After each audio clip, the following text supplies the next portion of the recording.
Arestado ang isang wanted person ng mga otoridad sa Biliran. Ang balitang tinutukan ni Patrolwoman Cristel D. Palafox.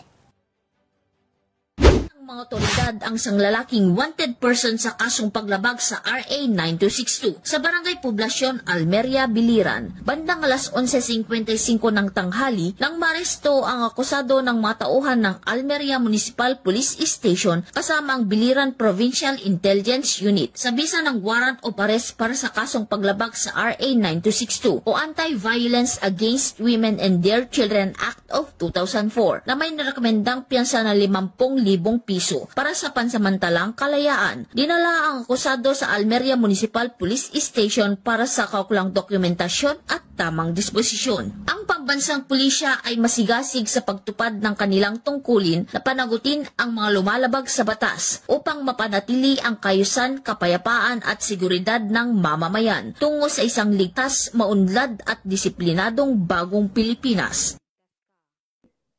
Mula dito sa Eastern Visayas, ako ang inyong PNN correspondent, Patrolwoman Palafox, alagad ng batas, tagataguyod ng Balitang Pulis.